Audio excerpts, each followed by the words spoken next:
میں وہ بتانے کے لیے نہیں آنےسٹلی کہہ رہی، میں جسٹ ایسے کہ یہ ہوتا ہے کہ کچھ دیر کے بعد جب وہ رنگ اترتا ہے تو پھر وہ اتار بھی دیتی ہیں اسی زور و شور سے. بس اللہ سبحانہ تعالیٰ ہمیں توفیق عطا کرے کہ ہم جم جائیں جو ہم کر کے آئے وہاں پہ جو وعدے کیے ہوتے ہیں اس پہ ہم جم جائیں.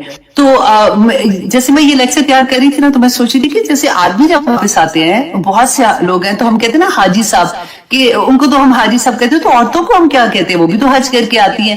لیکن یہ مجھے نہیں سمجھ آئی تھی، میں بڑا سوچا، میں نے کہا حاجن صاحب تو کوئی بھی نہیں، حاجن تو نہیں کہتے، وہ تو میں نے نہیں آج تک کسی کو سنا. لیکن حاجی صاحب تو پکے ہو جاتے ہیں نا، ان کے تو نام ٹیگ لگ جاتا ہے کہ یہ حج کر رہے ہیں. تو اب یہ مطلب بیسیکلی اس کا مقصد کیا ہوتا ہے، میسج کیا ہوتا ہے کہ نو یہ شریف ہو گئے یہ اب ٹھیک ہو گئے. اللہ اکبر. اچھا جی، اب دیکھیے کہ انسان کے نیک اعمال اللہ کے ہاں اس وقت قابل قبول ہوں گے جب وہ سنت کے طریقے پر، رسول اللہ کی سنت کے طریقے پہ ہوں گے. جو سنت کے مطابق نہیں ہے وہ قبول نہیں ہے. اب دیکھیں نیک عمل تو مسلمان بھی کرتا ہے، کافر بھی کرتا ہے، یہودی بھی کرتے ہیں، مشرکین، مطلب سارے کرسچنز ہیں، ہر کوئی نیک عمل کرتا ہے. لیکن قبولیت کس کی ہے؟ جو سنت رسول کے مطابق عمل کرے گا. کیسے؟ اب دیکھیں جیسے قرآن میں اللہ سبحانہ تعالیٰ نے اقیم الصلاۃ کی بات کہی ہے.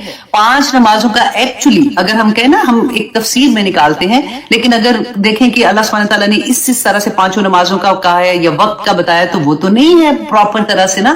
ہمیں کس نے بتایا؟ رسول اللہ صلی اللہ علیہ وسلم نے بتایا تھا. اور اگر ہم یہ سوچیں کہ نہیں جی یہ نماز کوئی بات نہیں، ابھی تو میں نہیں ہے تو میں یہ عصر کے ٹائم پہ پڑھ لوں گی، عصر کی میں مغرب کے ٹائم پہ پڑھ لوں گی، تو وہ قبول ہوگی؟ نہیں ہوگی نا. اسی طرح سے وضو کا طریقہ، ہم کہیں جی نہیں کیا ہے، صاف ستھری تو ہوں میں، تو میں نے کیا کرنا ہے، میں اس طرح کا وضو نہیں ہے تو میں بس ہاتھ دھو کے میں وضو کر لیتی ہوں، تو وضو ہوگا؟ نہیں ہوگا. ہر وہ طریقہ، ہمیں تو ہر طریقہ جو رسول اللہ نے بتایا ہے نا، اگر ہم سنت پہ عمل نہیں کرتے تو پھر وہ ہماری مرضی کی جو نیکیاں ہوں گی وہ اس طرح سے قبولیت ان کی نہیں ہے. اور دیر از اے لانگ لسٹ اگر آپ اس کو دیکھیں. اب کیونکہ میں نے آنا ٹاپک پہ، حج کے ٹاپک پہ، اس لیے میں اس کو زیادہ الیبوریٹ نہیں کر رہی ہوں. انشاءاللہ جہاں پہ آئے گا تو میں آپ کو ڈیٹیل سے بھی بتا دوں گی، کیونکہ جب ہم ورڈز میں سنتے ہیں نا تو ہم اس کو ریلیٹ کر سکتے ہیں، پھر ہم کہتے ہیں ہاں واقعی یہ تو میں ایسے سوچتی تھی یا ایسے واقعی ایسی بات ہے. تو اب دیکھیے کہ حج پہ جب حاجی جاتے ہیں 8 ذی الحج کو، آپ دیکھیں کہ وہ کیا کہتے ہیں کہ مسجد حرام کو چھوڑ کر مینا میں خیمہ زن ہو جاتے ہیں. ٹھیک ہے، اب دیکھیے کہ خانہ کعبہ میں ایک نماز پڑھنے کا کتنا، 1,00,000 سے بھی زیادہ نماز پڑھنے کا ثواب ہے نا. تو اتنا بڑا ثواب خانہ کعبہ میں نماز پڑھنے کا ہے، تو ہم وہ جگہ چھوڑ کے مینا میں کیوں آ کے خیمہ لگا کے بیٹھ جاتے ہیں؟ کیونکہ رسول اللہ صلی اللہ علیہ وسلم نے ایسے ہی کیا تھا، اس لیے ہم کرتے ہیں.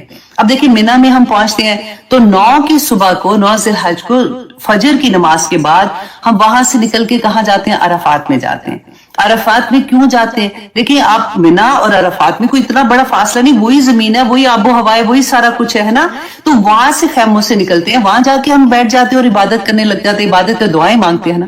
تو وہاں پہ ہم کیوں کرتے ہیں؟ کیونکہ رسول اللہ صلی اللہ علیہ وسلم نے ایسے ہی کیا تھا کہ وہ فجر کی نماز کے بعد عرفات کے لیے نکلے تھے. اب دیکھیں وہاں پہ ہم جاتے ہیں، یہاں سے تو ہم عبادت کرنے جاتے ہیں نا، اتنا دل میں جوش جذبہ ہوتا ہے کہ ہم نے یہ کرنا ہے، ہم ایسی عبادت کریں. بات وہی ہے کہ ہم انسان ہیں. ہمارے لیے رسول اللہ صلی اللہ علیہ وسلم کی طریقہ بتایا تھا کہ ہم اسباب دیکھتے ہیں، ہم دنیا میں جو ہمیں نظر آتی ہے نا ہم ان کے مطابق ہی فیصلے کرتے ہیں. یا پھر جیسے چور ہے، اگر چوری کی ہے، اب ہم اس کے دل کا حال نہیں جانتے، وہ اللہ جانتا ہے، لیکن اس نے ظاہری طور پر کیا نا تو ہم جانتے ہیں، تو اس کو سزا اس مطابق. یہی طریقہ دنیا کا ہے، کیونکہ بہت سی اب چیزیں ایسی ہم جانتے ہیں، کہتے ہیں گھبراتے ہیں، ڈرتے ہیں، اور پھر ہمیں کہتے ہیں گھبراہٹ ہو. دیکھتے ہیں کہ اللہ صلی اللہ علیہ وسلم نے کیا فرمایا تھا. امام طبرانی روایت کرتے ہیں کہ ابو ہریرہ رضی اللہ عنہ نے فرمایا کہ رسول اللہ صلی اللہ علیہ وسلم نے فرمایا کہ جب آدمی حج کے لیے نکلتا ہے، رائٹ، حج کے لیے نکلتا ہے اور وہ حلال رزق، انڈر لائن کہ وہ حلال رزق سے حج کے لیے نکلتا ہے، اپنا سفر وہ بھی شروع کرتا ہے اور وہ لبیک اللہم لبیک کہتا ہے، تو آسمان سے ایک منادی ندا کرتا ہے کہ تیرا لبیک کہنا قبول ہو، اور رحمت الہی تجھ پر نازل ہو، تیرا سفر حلال اور تیری سواری بھی حلال ہے، کہ وہ حلال رزق لے کے نکلا تھا نا، اور تیرا حج بھی مقبول، اور تیرا حج گناہوں سے پاک. اب آپ نے یہ سارا سنا نا کہ کس طرح سے آسمان سے فرشتے پکارتے ہیں، اس کے لیے دعائیں کرتے ہیں جب وہ نکلتا ہے سفر کے لیے. رسول اللہ صلی اللہ علیہ وسلم نے ہمیں بتایا نا. اور پھر بتایا کہ جب آدمی حج کے لیے نکلتا ہے اور حرام کی کمائی کے ساتھ حج کے لیے نکلتا ہے تو وہ سفر شروع کرتا ہے اور وہ کہتا ہے کہ لبیک اللہم لبیک، تو آسمان سے ندا کرنے والا پکارتا ہے کہ تیرا لبیک قبول نہیں، نہ تجھ پر رحمت ہو، تیرا سفر خرچ، ٹکٹ بائی کیا ہے جہاز پہ جانے کا، وہ تیرا سفر خرچ جو ہے وہ بھی حرام، تیری کمائی حرام، اور تیرا حج گناہوں سے آلودہ اور بے۔ اللہ اکبر۔ تو یہ آپ نے حدیث آپ گا کہ جب ہمیں کوئی حدیث سے جواب ملتا ہے نا تو اللہ سے دعا کہ تعالیٰ ہماری کمائیاں حلال رکھیں، تاکہ ہمارے بچوں، وہی کہتے ہیں نا کہ بچوں پیٹ میں ایک حرام کا لقمہ بھی نہ جائے۔ اللہ سبحانہ تعالیٰ ہم سب پہ اپنی رحم فرمائے۔ اور ایک اور بڑی خوبصورت حدیث مسلم کی حدیث ہے کہ ابو قتادہ روایت کرتے ہیں کہ رسول اللہ صلی اللہ علیہ وسلم نے فرمایا تھا، کیونکہ اکثر اسٹوڈنٹ کے کوشچنز تھے کہ روزوں کے بارے میں آپ نے رکھنے ہیں، وہی میں نے اپنی ویڈیو آپ کے لیے دی تھی، آپ پورے رکھیں، پورے 9 روزے، لیکن اگر نہیں رکھ سکتے تو چلے جب آپ کو ہوگا نا کہ آج رکھتی ہوں، آج رکھیے گا، بہت اجر۔ اگر کوئی بھی نہیں رکھ سکتے، مشکل ہے، ہر ایک ڈفرنٹ ہوتا ہے نا، تو پھر 9 ذی الحج کا جو عرفہ کے دن کا روزہ، جو آپ کے ملک میں آپ کے جو عرفہ کا دن ہوگا، اس کے دن کا جب آپ روزہ رکھیں گے تو رسول اللہ صلی اللہ علیہ وسلم نے فرمایا تھا کہ پچھلے سال اور آنے والے سال کے گناہوں کا کفارہ۔ اتنا بڑا روزہ ہے، تو اللہ سبحانہ تعالیٰ ہمیں توفیق عطا کرے کہ ہم یہ رکھ سکیں۔ لیکن آپ یہ دیکھیں گا کہ وہ گناہ جو ہم اللہ کی پورے نیک نماز، روزہ، حج سے ہمارے چھوٹ جاتے ہیں، انشاءاللہ اللہ سبحانہ تعالیٰ ہمیں معاف کرے۔ کیونکہ دیکھیے ایک کے لیے 10 گناہ اجر، چاہے تو 700، اتنی چیزیں جب ہم دیکھتے ہیں کہ اتنے گناہ بھی ہو تو معاف ہو، لیکن آپ یہ یاد رکھیں بعد بندہ معاف نہیں، تعالیٰ ہمیں۔ ایک اور بڑی پیاری حدیث کہ ماں باپ کے کا زندہ نہیں، اور یہ والی ساری بات تھی، یہ بھی بخاری کی کہ حضرت عبداللہ بن عباس روایت کی ایک عورت نے اللہ صلی اللہ علیہ وسلم پوچھا تھا کہ میری ماں نے حج کی منت مانگی، وہ فوت ہوئی، وہ حج میں کیا کرنا ہے؟ تو رسول اللہ صلی اللہ علیہ وسلم فرمایا کہ اگر تمہاری ماں پر کوئی قرض اور وہ فوت ہو، ہمارے میں اکثر ہوتا ہے نا کہ کوئی فوت ہو، یہ اناؤنس ہو کہ اگر اس کو قرض ہے تو آپ بتا دیں، تو چھ وارث جو بھی اس نے چھوڑا ہوتا ہے وراثت میں، سب سے قرض ادا ہو اس کے بعد تو انہوں نے کہا کہ اگر تمہاری ماں پہ کوئی قرض ہوتا تو تم ادا نہیں، تو پھر انہوں نے فرمایا کہ اللہ کا قرض، اللہ اس بات کا زیادہ حق رکھتا ہے کہ اسے ادا کیا جائے۔ اور پھر رسول اللہ صلی اللہ علیہ وسلم فرمایا کہ صاحب استطاعت حج ادا کیے بغیر فوت ہو جائے تو اس کے ورثہ اس کے مال میں سے، وراثت اس کے مال میں سے حج ادا کریں تو فوت ہونے والے اس کا فرض حج ادا ہو جائے گا، خواہ فوت ہونے والے شخص نے وصیت کی ہو یا نہ کی۔ اور مرد جو ہے وہ عورت کا بھی حج کر سکتا ہے، اور عورت، حضرت عمر بن رضی اللہ عنہ فرماتے ہیں کہ میں نے ارادہ کیا کہ میں کچھ آدمیوں کی ایک ٹیم بناؤں اور ان کو ڈفرنٹ شہر ان شہروں میں بھیجوں اور تحقیق کریں وہ جا کے جن لوگوں نے استطاعت کے باوجود حج نہیں کیا ان کو وہ جزیہ ان پر قائم کریں، مطلب وہ جزیہ تھا کہ، اور پھر انہیں فرمایا کہ لوگ مسلمان نہیں ہیں، ایسے لوگ مسلمان نہیں ہیں کہ اگر استطاعت ہے۔ دیکھیں ہمیں سے اکثر آپ دیکھیں کتنے آرام سے کیا ہوتا ہے، ابھی جی وہ گرمیوں کی چھٹیاں آئی ہیں، ہم سب فلاں فیملی کے ساتھ ہم ویکیشن پہ جا رہے ہیں، ہم فیملی کے ساتھ، لیکن یہ نہیں سوچ کہ حج، ہمیں نہیں پتا کہ اگلے سال ہمیں موقع بھی، لیکن آپ یہ یاد رکھ استطاعت کی بات ہے کہ اگر اللہ نے تو پھر آپ حج نہیں کرتے تو پھر تو اللہ سے۔ اچھا اب قربانی کے بارے میں، تو اس کے بارے میں کہ اللہ صلی اللہ علیہ وسلم قربانی کی استطاعت رکھنے کے باوجود اگر کوئی قربانی نہیں کرتا، استطاعت رکھنے کے باوجود قربانی کرتا تو وہ ہماری عیدگاہ کے قریب بھی نہ آئے، وہ ہماری عید کے قریب بھی۔ اچھا اب دوسرا یہ تھا کہ استطاعت کیا ہے، تو کوئی بھی، کیونکہ سم ٹائم عورتیں یہ پوچھتی ہیں کہ ہمارے پاس فار ایگزامپل اتنی کیش نہیں ہے تو ہم ہیں، تو اس کے بارے میں عورت اگر صاحب نصاب ہے، صاحب نصاب کس کہتے ہیں، اگین جو زکوٰۃ کا ہوتا ہے نا کہ 7.5 تولے سونا اور 52 تولے چاندی اگر اس کی ملکیت میں ہے ان دنوں تک میں تو قربانی، تو وہ پھر اس کو قربانی کرے۔ قربانی کے لیے صاحب نصاب ہونا شرط ہے، اس کو پیسے اس کے پاس کیش ہونا شرط۔ اچھا اب اس کے بارے میں بھی پھر آگے ڈیٹیل کیا آتی، حنفی جو فقہ ہے نا اس میں وہ کہتے ہیں کہ جو قربانی صاحب نصاب کی بات نہیں ہے اس کی بات ہو۔ اچھا اگر وہ قربانی کرتا وہ صاحب نصاب ہے تو وہ گناہ گار ہے، اس پر لازم ہے کہ وہ توبہ کرے اور قربانی کی رقم جتنی رقم ہے نا اس کے بعد وہ صدقہ کرے۔ یہ امام ابو حنیفہ کا فتویٰ ہے اس کے بارے میں۔ لیکن جو دیگر علماء ہیں جن میں امام مالک، امام شافعی اور حنبلی جو ہے نا وہ یہ کہتے ہیں کہ یہ سنت موقدہ ہے اور فضیلت جو نہیں کرتا وہ گناہ گار تو نہیں ہے، یہ سنت موقدہ ہے اور ان کے نزدیک وہ گناہ گار نہیں ہے، لیکن ایک بڑی فضیلت سے اس طرح سے سارا میں نے آپ کو ڈیٹیل بتا دی ہے۔ اب آپ اس پہ ریچ کریں اور پھر دیکھیں کہ کیا چیز اللہ ہم اس کو کہتے ہیں نا کیش، آپ کو کیجیے گا کہ اپنی زبان جو ہے نا وہ سارا وقت آپ کوئی نہ کوئی تسبیحات جو بھی آپ کو پسند ہے، لا الہ الا اللہ، لا الہ الا اللہ، اللہ اکبر، سبحان اللہ و بحمدہ، سبحان اللہ جو بھی آپ کو تسبیحات آتی ہے نا وہ آپ تسبیحات ادا کر، اور اللہ سبحانہ تعالیٰ سبحان اللہ واللہ ولا الہ الا اللہ واللہ اکبر ولا حول ولا قوۃ الا باللہ، اتنی پیاری تسبیح ہے کہ رسول اللہ صلی اللہ علیہ وسلم بندہ دن 100 دفعہ یہ کر لیتا ہے تو اس سے بڑھ کے مطلب وہ تسبیحات قیامت کے دن سے بڑا وہ اجر نہیں لے سکتا. ہاں جو اس سے زیادہ کرے زیادہ اجر. تو اللہ اکبر و کبیرہ، سبحان الحمدللہ کثیرہ، سبحان اللہ آپ اس طرح سے پڑھے، جتنا پڑھ سکتے ہیں گھر میں اونچی آواز میں پڑھے تاکہ بچوں کو بھی پتا چلے، بچے ہیں ہسبینڈ کو بھی پڑھنا چاہیے جی انشاءاللہ پڑھ. تو یہ ہے جناب اس کا. تو آئیے اب ہم آتے ہیں سورۃ النحل آیت نمبر 101. پیاری آیت ہے. آنیسٹلی اگر آپ نے کو گفٹ کرنا ہے نا تو ان کو آپ سورۃ نحل کی تفسیر گفٹ آپ ان کو کہیں یہ ابھی کب سے تو آپ دیکھیں ایک ایک آیا اتنی پیاری ہے کہ عمل کے لحاظ سے دیکھیں نا اللہ سبحانہ تعالیٰ نے دنیا اور آخرت کا جو نقشہ سنچا ہے اور جتنی ترغیب ہے اس کے اندر نیک عمل کرتی موٹیویشن ملتی ہے. جب نام سے تو ہمیں لگتا تھا نا کیونکہ شاید کی مکھی کی کہانی ہے، اس میں کتنے خوبصورت. ہم لاسٹ ٹائم کیا پڑھے سب سے پیاری آیا جو فرمایا تھا کہ جو میرے مومن بندے ہیں نا اس پہ شیطان کا کوئی اثر نہیں ہوتا، اس کا کوئی زور نہیں. اتنی بڑی خوشخبری ہے رائٹ. لیکن اللہ سبحانہ ساتھ ہی بتا دیا کہ اس میں چلتا ہے جو اس کو اپنے ولی بناتے، جو اس کو اپنا دوست بناتے ہیں وہ اس کے اوپر اس کا زور چلتا ہے. پھر اب بہانے تو ہمارے ختم ہو جانے کیونکہ ہم تو کر رہے ہیں کہ ہم اللہ سبحانہ تعالیٰ کے اللہ سبحانہ تعالیٰ ہماری دوستی کرے. تو اللہ کا جب وعدہ ہے جو لوگ اللہ سبحانہ بگاڑ سے نہیں آئیں گے اللہ.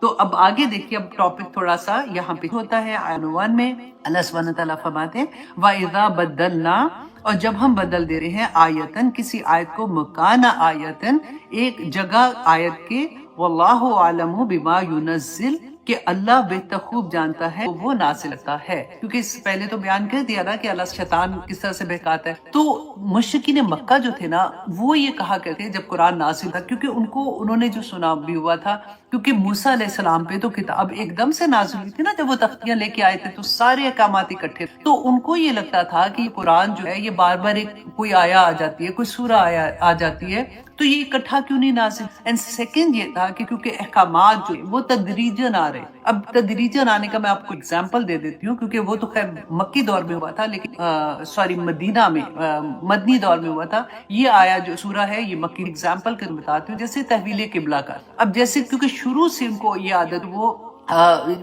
مسجد اقصی کی طرف منہ کر کے نماز، اور وہاں سے جب ان کو بیت اللہ کی طرف قبلہ چینج ہوا تھا تو بہت سے ایسے تھے جو یہ بہت بڑا امتحان تھا. اور اللہ سبحانہ تعالیٰ نے فرمایا بھی یہ امتحان کس کا تھا کہ رسول اللہ صلی اللہ علیہ وسلم کون کا، کیونکہ نماز کے دوران میں تحویل قبلہ کا حکم آ گیا. بیت المقدس کی طرف منہ کر کے نماز پڑھ، اور وہاں سے ایک دم بیت اللہ کی طرف جب آیا تھا تو نماز پڑھتے پڑھتے پوری صف چینج کس طرح سے. اس کے علاوہ آپ دیکھیں شراب کا تھا تو تب بھی یہ ہوا تھا کہ پہلا حکم کیا تھا کہ اللہ سبحانہ تعالیٰ نے بالکل ایک ریگولر سا حکم تھا کہ اس کے فائدے بھی ہیں اور اس کے نقصان بھی، اور پھر اللہ سبحانہ تعالیٰ نے بتا دیا کہ اس کے نقصان جو اس کے فائدے سے زیادہ ہے. اب وہ لوگ جن کو وہ کہتے ہیں نا تقویٰ کا بھی لیول اپنے انڈرسٹینڈنگ ایک دم سے ہو جاتی ہے، انہوں نے اللہ کا حکم یہ اس کے نقصان زیادہ انہوں نے اسی وقت چھوڑ دیا. اب لیکن باقی ابھی پی رہے تھے جیسے اور اس طرح کی پارٹیز. پھر سیکنڈ حکم اب دیکھیں تدریجاً اسلام نے بتایا، اس لیے ہمیں سبق ملتا ہے کہ اس لیے کبھی بھی کوئی بھی ہوگی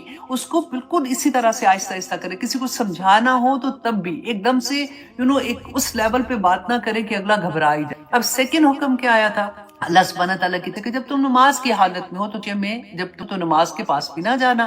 تو سیکنڈ حکم یہ آ گیا. تو بہت سے لوگ اب پھر بھی کچھ ایسے آخری تھرڈ حکم جب آیا وہ آپ کبھی آیا پڑھ کے دیکھ، اتنا خوبصورت مجھے وہ لگتی ہے کیونکہ وہاں پہ اللہ سبحانہ تعالیٰ نے اس کو رجس کہا. رجس کہتے ہیں گندگی کو، جیسے پلید چیز ہوتی ہے گندگی کا نام اللہ سبحانہ تعالیٰ نے کہا کہ یہ وہ ہے.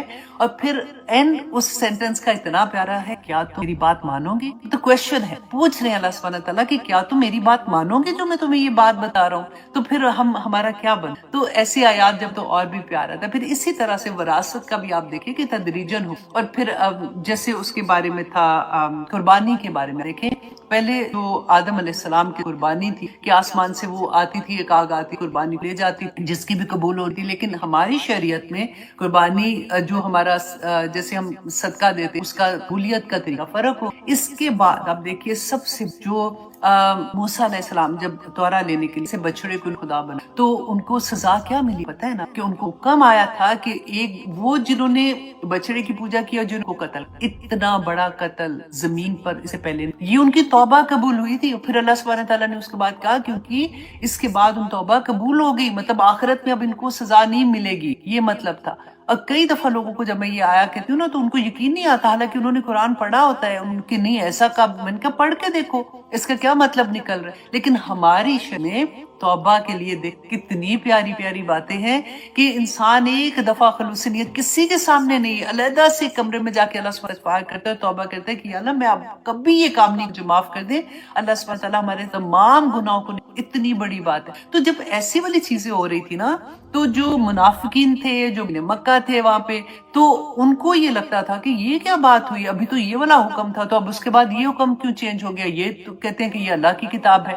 تو اللہ سبحانہ تعالیٰ نے تو پہلے اس کتاب میں تو یہ حکم دیا تھا, تو اب یہ حکم کیوں ہو رہا ہے. تو اللہ سبحانہ تعالیٰ فرماتے ہیں واللہ اعلم بالظل, اللہ سبحانہ تعالیٰ زیادہ بہتر جانتے ہیں اس کو کیا نازل کرنا ہے. قالوا, وہ کیا کہتے ہیں, اللہ صلی اللہ علیہ وسلم کہتے ہیں انما انت مفتر, کہ یہ تو اپنے پاس سے گھڑنے والا, اپنے پاس سے باتیں گھڑنے والا ہے, مطلب قرآن کو اللہ کی کتاب نہیں ہے, انہوں نے خود ہی اپنے پاس سے گھڑ لیا. بل اکثرهم, اللہ سر نہیں پتا کہ اس میں اللہ سبحانہ کیا ہے. تو ہمیں بھی یہ ہوتا ہے کہ زندگی میں بھی جو چیز آپ نے تدریجاً آہستہ آہستہ تربیت سے لے کے اپنے کوئی بھی کام کرنا ہوتا ہے, تو اسی لحاظ سے آپ دیکھیں اسٹیپ بائی اسٹیپ جا کے آئیں گے. اب وہ دیکھیے کہ آپ ایک سڑک پہ جا رہے ہیں, اب 4-5 لائنیں آپ نے ایگزٹ لینا ہے, تو آپ کیا کریں گے, اس لائن میں آئیں گے, آرام سے آپ اگر آپ اس لائن میں ایک دم سے آپ بھی مریں گے, بالکل وہ ایگزامپل. اب اللہ سبحانہ تعالیٰ فرماتے ہیں تمہیں کل کہہ دیجئے صلی اللہ علیہ وسلم, ان سے کہہ دیجئے نزلہ, کہ اس کو اس قرآن کو نازل کیا. اب نزلہ کہتے ہیں جو آہستہ آہستہ نازل, ایک انزلہ ہوتا ہے نا,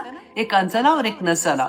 انزلہ کہتے ہیں یک بارگی نازل, اور نزلہ کہتے ہیں کہ آہستہ آہستہ نازل. قرآن کو جب آپ اس طرح سے نا انڈرسٹینڈ کرتے ہیں تو اللہ سبحانہ تعالیٰ فرماتے ہیں ان سے کہہ دیجئے کہ نزلہ, اس قرآن کو کیا کس نے, روح القدس نے, من ربی کا, رب کی طرف سے, بالحق, حق کے ساتھ, کہ یہ میں نے نہیں بنایا, میں اس کو نہیں بناتا ہوں, اس کو میرے رب نے روح اس کے ذریعے میرے تک پہنچایا ہے, بالحق, ساتھ حق کے. کیوں پہنچایا ہے, کیوں یہ قرآن پاک نازل کیا؟ اللہ سبحانہ تعالیٰ فرماتے ہیں لِثَبِّتَ, تاکہ ثابت قدم رکھے, الَّذِينَ آمَنُوا, ان لوگوں کو جو ایمان لائے. لکھیے اپنا نام نہیں, اپنے جو نام ہے نا مصحف میں آپ لکھیے کہ اللہ سبحانہ تعالیٰ نے قرآن یہ نازل کیا ہے تاکہ میں ثابت قدم رہ جاؤں اس دنیا میں. جو مشکلیں آنی ہے, جو پریشانیاں آنی ہے, اس پہ میں نے کیسے جم کے رہنا ہے, میں نے گھبرانا نہیں ہے. اللہ سبحانہ تعالیٰ مجھے قائم رکھیں گے, اللہ سبحانہ تعالیٰ مجھے ثابت قدم رکھیں. اور پھر کیا ہے, وَہُدًى, اور اس قرآن سے کے پھر ہدایت بھی مل جائے گی, پورا وہ راستہ مل جائے گا جو ہمیں جنت تک لے گا انشاءاللہ. وَبُشْرَىٰ, اور خوشخبریاں ہیں اس دنیا کے لیے بھی اور آخرت کے لیے. للمسلمین, اللہ اکبر, تمام مسلمانوں کے لیے اس کے اندر ہدایت بھی ہے, خوشخبریاں بھی ہیں, ثابت قدم رہے. کتنی پیاری بات ہے. تو اس قرآن کو کیسے کوئی چھوڑ سکتا ہے, جن کو سمجھ آتی ہے نا, اسی لیے وہ ہر کلاس سے اٹھتے ہیں, گھبراتے بھی ہیں کہ اب ٹائم نہیں ہے, اب اس کلاس میں چلے گئے. تو میں ہمیشہ ان کو یہ کہتی ہوں کہ بیٹا میرے ساتھ بھی یہی ہو. اتنی ایکسائٹمنٹ ہوتی ہے, ہر کلاس میں گھس جاتے ہوں, اور پھر ہوتا ہے کہ اچھا یہاں سے سیکھنے کو مل جائے, یہاں سے یہ پیاس ہوتی. یہ وہی بات ہے, یہ تو علم اتنا بڑا ہے کہ اگر وہ سمندر میں انگلی ڈالو یا سوئی کا وہ کہتے نا ڈالو, تو جو کونے میں اس کے بالکل نوک میں جو پانی لگتا ہے وہ علم حاصل ہوتا ہے. اتنا سارا کچھ کر کے بھی, اور اتنا سا بھی علم اگر مل جاتا ہے تو جی پھر اس کے بعد تو یہ خوشخبریاں اللہ سبحانہ قرآن اس لیے نازل کیا تھا. اور پھر آگے اللہ سبحانہ فرماتے ہیں وَلَقَدْ, اور یقیناً نَعْلَمُ, ہم جانتے ہیں, أَنَّهُمْ, کہ بے شک وہ, یقولون, وہ کہتے ہیں, انما يعلمه, کہ اس کو مطلب رسول اللہ صلی اللہ علیہ وسلم کو سکھاتا ہے, بشرن, ایک آدمی, کہ کوئی آدمی کا نام لے کے کہ اس کو تو وہ سکھاتا ہے. اب یہاں پہ کیا تھا کہ مدینہ میں کہتے ہیں کہ مکہ میں ایک لوہار رہا کرتا تھا, وہ کرسچن تھا, تو وہ کیا کرتا تھا کہ رسول اللہ صلی اللہ علیہ وسلم کے پاس آتا تھا, ان کی باتیں بڑے غور سے, پتا تھا کہ اس کا دل نرم ہے اسلام کے لیے نا, تو اس سے وہ باتیں کرتے تھے. اور کئی دفعہ ہوتا تھا کہ وہ راستے میں گزر رہے ہوتے، دکان جو بھی ہوتی وہاں پہ بھی وہ ملنے چلے جاتے اور اس سے باتیں کر، کبھی کبھی وہ بھی انجیل کی باتیں، قرآن اللہ کی کتاب ہے نا وہ، تو وہ اپنی کتاب کی باتیں بھی رسول شیئر کرتا تھا۔ تو ارد گرد میں لوگ جب اس کو دیکھتے تھے تو انہوں نے یہ کہنا دیا کہ یہ تو اس سے رسول اللہ صلی اللہ علیہ وسلم مطلب وہ اس سے سیکھتے ہیں۔ تو اللہ سبحانہ تعالیٰ آگے فرماتے ہیں کہ ہاں لسانہ الذی کہ زبان اس کی یلحونا وہ غلط نسبت ہیں الہی طرف جس کے آجمیون وہ تو اجمی ہے، اس کی تو زبان عربی ہے ہی نہیں ہے جس کی طرف وہ بات کرتے ہیں۔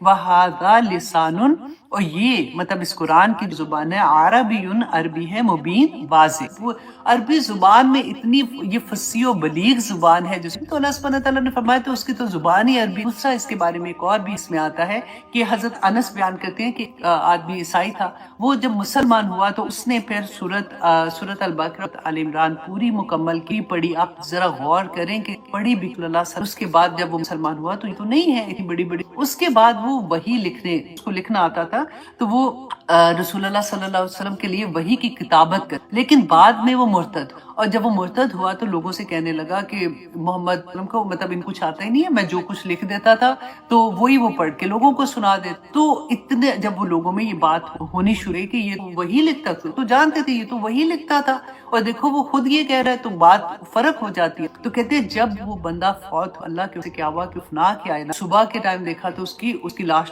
باہر پڑی۔ لوگوں نے کہا، اس نے کہا کہ یہ مرتد ہوا تھا تو انہوں نے بدلہ لینے کے لیے ایسے کیا ہے، تو محمد کے لیے وہ آئے ہیں انہوں نے آ کے اس کو ایسے اس کو دفنا دیا۔ اگلے دن دیکھا تو پھر اس کی لاش باہر تھی۔ انہوں نے یہ کہا کہ 3 دن ایسا ہوا، پھر انہوں نے اتنی ڈیپ کی قبر کھودی اور اس دفنایا کہ اب نو کوئی ایسے کہے گا تو اگلی مجاگی کا کام نہیں، یہ اللہ کی طرف سے ہے، ویسے ہی چھوڑ گیا اور پھر اس کی لاش۔ تو یہ 2 واقعہ آتے ہیں اس کے بارے میں۔ اللہ سبحانہ تعالیٰ زینہ آیت نمبر 104 ان زینہ وہ لوگ جو لا یؤمنون نہیں ایمان لاتے بآیات اللہ کی آیات، لا یہدیم اللہ کہ نہیں ہدایت دیتا اللہ انہیں، والا علیم کے لیے دردناک۔ اب دیکھیے اس کو انڈر لائن کری، آیات اللہ کی آیات پر ایمان۔ اب دیکھیے ایمان لانا کہ ہم اگر اس طرح سے سوچتے ہیں کہ اچھا یہ ان کے لیے حکم تھا وہ ایمان نہیں لائے، اب دیکھیں جب ہم قرآن ایمان لانا ہمارا کیا حکم آتا تھا، کس طرح سے اللہ کا حکم آتا تھا سمینا و اطانا والے، تو اللہ کے احکامات جو عمل نہیں کرے، وہ قرآن کو اس طرح سے لیتے، کیونکہ دل میں اگر یہ یقین ہو کہ یہ میرے رب کی کتاب اور اس کا ہر حکم اللہ کے سامنے حاضر، ہر بات جواب دے اللہ کی بات، اشارتاً جو اللہ کی آیات پر ایمان نہیں لا یا اللہ۔ دیکھیے یہ ہدایت، یہ 2 دفعہ آگے بھی بات آئے گی، ہم کہتے ہیں نا کہ اللہ سبحانہ تعالیٰ ہدایت، تو اللہ سبحانہ وجہ کہ اللہ ان کو ہدایت دیتا اور دردناک عذاب ہے۔ آیت نمبر 5 میں اللہ نمایا کہ بے شک گھڑ لے کون لوگ ہیں۔ اب دیکھ اللہ صلی اللہ علیہ صحابہ نے کہ کیا مومن بزدل ہو سکتا ہے؟ بزدل کے بارے میں جنگ احد ہوا تھا نا کہ کچھ لوگ واپس جانے چلے گئے، عبداللہ بن ابی اپنے چلا گیا تھا، تو کچھ اور جن کا دل ہو گیا تھا وہ ڈر گئے تھے، وہ بھی واپس جانا چاہ رہے تھے، اللہ سبحانہ جما دیا۔ تو صحابہ بڑے پریشان ہوئے، انہوں نے پوچھا رسول کہ کیا مومن بزدل ہو سکتا ہے؟ مومن جھوٹا نہیں۔ تو آج آپ اپنے کہ ہمارا کیا حال، ہم جھوٹ بولنا تو عام سی چیز ہے، اب مارکیٹ میں جا کے جب ہم لین دین کر رہے ہو کیا کس طرح سے ہماری بات، یہ تو اینگل میں نما یری بے شک وہ گھڑ لیتے ہیں الکاذبہ جھوٹ کو، الذین لا یؤمنون باللہ جو اللہ کی آیات پر ایمان نہیں، واولئک هم الکاذبون اور جھوٹ بولنا جن کو آپ دیکھتے ہیں نا کہ وہ جھوٹ بولتے ہیں۔ کئی دفعہ ہوتا ہے بچوں کو شروع سے، میں چھوٹی سی بات کسی کا فون آتا ہے، یہ اکثر ہم لوگ یہ کہنا ماما گھر پہ نہیں ہے، بیٹا فون مجھے نہ فون، تو بچوں کو ہم شروع سے ایسے سکھا دیتے جھوٹ بولنا نو کہ ماں گھر، تو ان کے لیے نارم ہونا شروع، اور جھوٹ کسی بھی لیول پہ کسی بھی طرح سے نہیں، مومن وہ ہو ہی نہیں سکتا۔ اس کے بارے میں میں حدیث کیونکہ اتنا لمبی آگے بھی آ رہی انشاءاللہ نیکسٹ ٹائم بھی یہ والی اس طرح سے کوئی آیا آئے گی، پلٹ کے آیات تو آتی ہے، میں آپ کو اور بھی حدیث اللہ انسان جو ہے اس سے